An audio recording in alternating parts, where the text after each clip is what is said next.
Olá a todos, o meu nome é Giovana Tanabe, o meu professor orientador foi o Márcio Borges Moreira e minha pesquisa foi a observação da mulher na atitude ao comportamento religioso intolerante.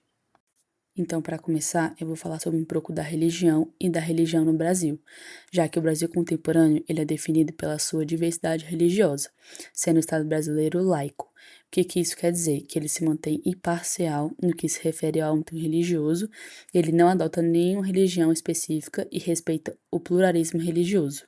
E para Emerson Guimbelli, as lideranças religiosas têm focado em duas questões no cenário brasileiro. Uma delas compreende a religião como um posicionamento / um pertencimento e a outra como um instrumento de ação e intervenção social. Outro ponto muito importante também é sobre a atitude. Rodrigues vai falar que a atitude é a maneira duradoura de como organizamos as nossas crenças e pensamentos sobre algo específico, acompanhada de sentimentos positivos ou negativos em relação a tal objeto. Essa disposição nos inclina a agir de acordo com nossos pensamentos e sentimentos sobre o assunto em questão, que nesse trabalho é a intolerância religiosa. A expressão intolerância religiosa, de acordo com Nogueira, se refere a comportamentos ofensivos direcionados às práticas religiosas, e isso pode levar às perseguições e violações da liberdade religiosa. A intolerância religiosa, ela não é algo recente na história da humanidade e muito menos na história do Brasil. Então, juntamente com essa ideia, devemos entender o conceito também do preconceito, que, segundo Nelson, o preconceito é um dos tópicos socialmente importantes, sendo caracterizado como um conjunto de atitudes culturalmente influenciadas em relação ao grupo social específico ou ao indivíduo, estando firmemente relacionados aos estereótipos, que são comumente utilizados para justificar atitudes negativas relacionadas a certas características das pessoas. O último ponto muito importante desse trabalho é a história em quadrinhos. Como dito por Moreira, a história em quadrinhos são uma forma narrativa visual que mescla texto e imagens em sequências organizadas. E Alves fala que, como as histórias em quadrinhos refletem contextos e valores culturais, elas afetam informalmente a educação de seus leitores, transmitindo estereótipos e ampliando seus conhecimentos sobre o mundo social. Logo, compreende-se que a história em quadrinhos são uma ferramenta que podem auxiliar na busca pela origem do preconceito. Então, com isso, o objetivo dessa pesquisa foi avaliar como a leitura de uma história em quadrinhos afeta a avaliação dos personagens fictícios e a atitude dos participantes em relação à percepção da intolerância religiosa. Partindo para o método, houveram 3 participantes dessa pesquisa, escolhidos por conveniência, com idade entre 21 e 22 anos de um ambiente universitário. Os procedimentos éticos utilizados foi o Termo de Consentimento Livre e Esclarecido, TCLE, que foi replicado para a plataforma Google Forms. O local feito a pesquisa foi uma sala de aula de um ambiente universitário, e os materiais e instrumentos utilizados foi o computador, para a leitura da história em quadrinhos e para responder a escala de diferencial semântico, e a plataforma Pixton, que é onde foi feita a história em quadrinhos. Aqui podemos ver a escala diferencial semântico. Mas o que seria essa escala? Ela é uma técnica psicométrica utilizada para medir e avaliar as atitudes, opiniões e percepções das pessoas em relação a determinados conceitos, objetos ou fenômenos. E nesse estudo, a escala diferencial semântico foi replicada usando o formulário Google Forms. Aqui a gente pode ver que a escala existe 13 adjetivos, os 9 primeiros sendo de avaliação e os 4 últimos sendo de potência. As avaliações dos adjetivos vai de 1 a 7, 1 sendo muito triste e 7 sendo muito alegre, e por assim em diante, conforme os adjetivos vão passando. Na história em quadrinhos, tiveram 3 personagens, o Lucas, sendo apoiador e mediador, reconhecido como CI, a Maria, como agressora, conhecida como CV, e a Sofia, que é a vítima, conhecida como CM. Então, para contextualizar um pouco da história, aqui a gente pode ver os 3 personagens. A Morena sendo a Sofia, que seria a vítima da história, e o Lucas e a Maria, que seria a Maria a loira, que é a agressora.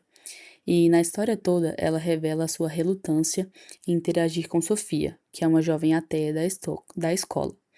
E Lucas começa a questionar se Sofia pode mudar suas crenças a conhecer a palavra de Deus.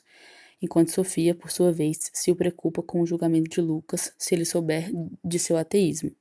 Então, Maria, na história, sempre esteve muito relutante e sempre enfatiza que ela queria ficar longe de Sofia porque ela não compartilhava da mesma religião e estava sendo preconceituosa, estava tendo falas preconceituosas, como a gente pode ver, e Lucas queria sempre dar uma chance para Sofia, mas não sabia se isso era certo ou não, então ele sempre recorria a Maria, que nunca apoiava essa amizade.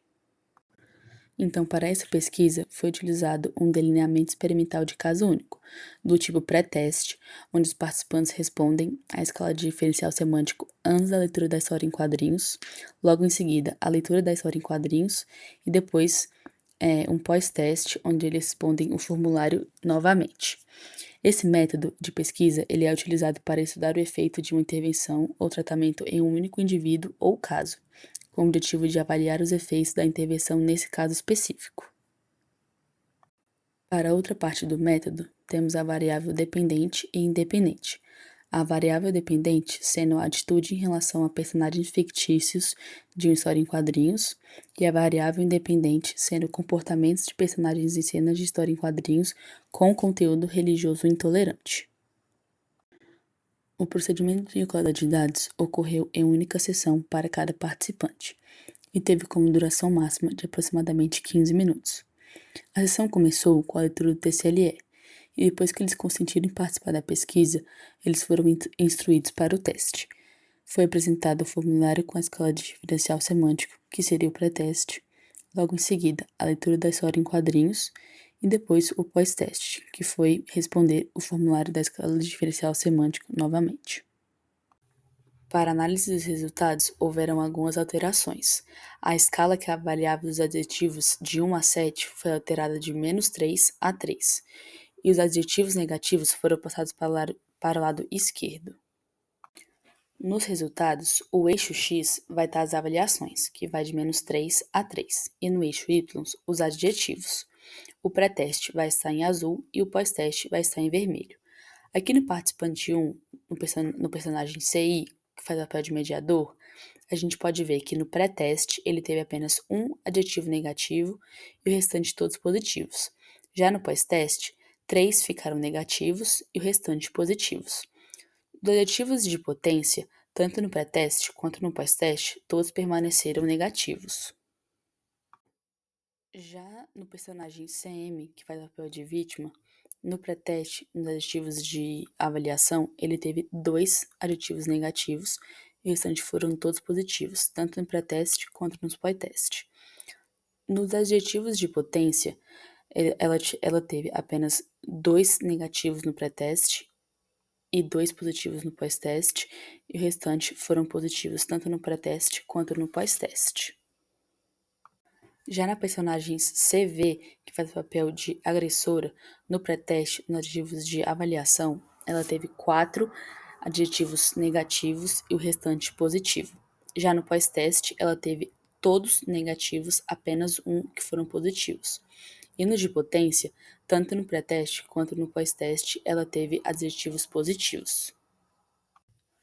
Nos resultados do participante 2, do personagem CI, a gente pode ver nos adjetivos de avaliação que no pré-teste ele teve apenas 2 negativos e o restante todos positivos. Já no pós-teste, 3 negativos e todos positivos. Nos adjetivos de potência, 2 no pré-teste foram negativos e 1 no positivo. E no pós-teste, 2 positivos e os outros 2 neutros. No personagem CM, a gente pode ver que no pré-teste, 4 foram negativos e 4 foram positivos.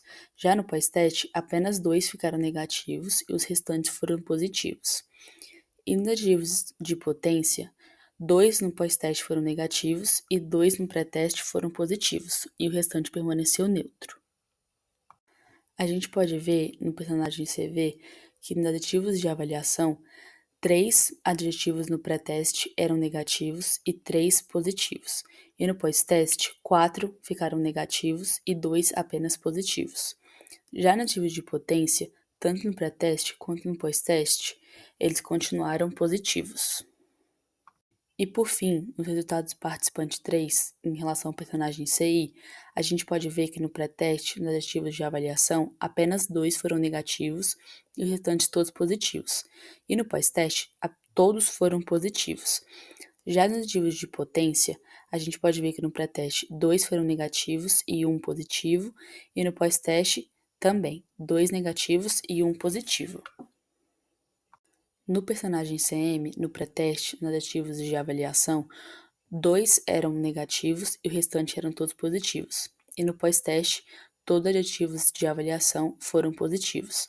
Já nos aditivos de potência, no pré-teste, 2 foram negativos e um positivo, e no pós-teste, um foi negativo e o restante foram todos neutros.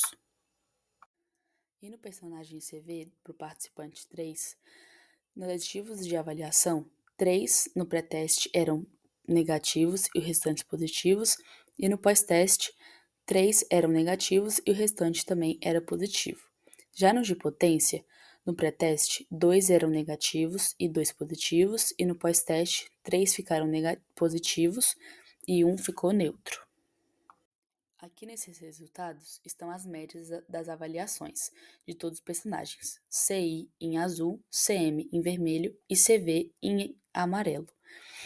Aqui no eixo X estão os participantes 1, 2 e 3, tanto no pré-teste quanto no pós-teste. E no eixo Y estão as médias das avaliações, de menos 3 a 3. A gente pode ver que no personagem CI, no participante 2 e 3, teve um aumento das avaliações, enquanto no participante 1 teve uma queda. E aqui no personagem CM, que está em vermelho, a gente pode ver que tanto no participante 1, 2 e 3 tiveram um aumento das avaliações.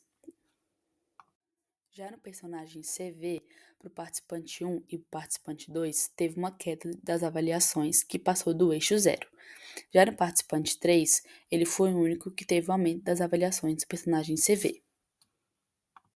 E para a discussão dessa pesquisa, nós temos que relembrar mais uma vez que a intolerância religiosa ela não é algo recente na história da humanidade e muito menos na história do Brasil. Leite vai dizer que o preconceito é a ideia, a opinião ou o sentimento que pode conduzir o indivíduo à intolerância, à atitude de não admitir a opinião divergente e, por isso, a atitude de reagir com violência ou agressividade a certas situações. E suas formas de manifestação têm sido modificadas na atualidade, de acordo com a organização política, cultural e econômica de cada sociedade em determinado tempo e espaço. A relevância de estudar a intolerância religiosa na psicologia é evidente diante da necessidade de compreender as complexas interações entre crenças, atitudes e comportamentos, especialmente em um contexto onde a leitura de história em quadrinhos é explorada como influenciadora desses elementos. A intolerância religiosa, quando analisada psicologicamente, permite não apenas a identificação de fatores que contribuem para atitudes discriminatórias, mas também a concepção de estratégias eficazes de intervenção e prevenção. Esse estudo oferece uma abordagem holística para entender como narrativas podem moldar as percepções, atitudes e, por consequente, o comportamento em relação a questões sensíveis como a intolerância religiosa. Dessa forma, esse estudo buscou observar como a leitura de história em quadrinhos afeta a avaliação dos personagens fictícios e a atitude dos participantes em relação à percepção da intolerância e preconceito religioso. E como a gente pôde ver com os resultados, eles evidenciaram que as histórias em quadrinhos exerceram um efeito notável nas atitudes dos participantes.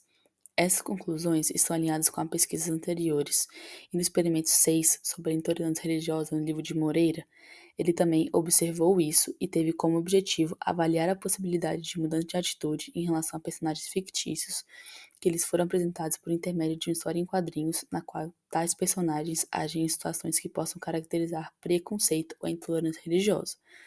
Quando foram comparados os personagens, tiveram muitas discrepâncias nas avaliações, e essa variabilidade pode ser atribuída à complexidade das representações de agressores e vítimas na narrativa, indicando que as percepções sobre personagens com comportamentos agressor podem ser mais suscetíveis a interpretações individuais e contextuais. E, por fim, é relevante salientar que o impacto das narrativas na modificação de atitudes é uma área de estudo significativa tanto na psicologia social quanto na comunicação do contexto brasileiro. A capacidade das histórias em mudar percepções e atitudes das pessoas realça a importância de abordar questões sociais e culturais por meio de narrativas estrategicamente construídas, como evidenciado nesse estudo. Obrigada pela atenção.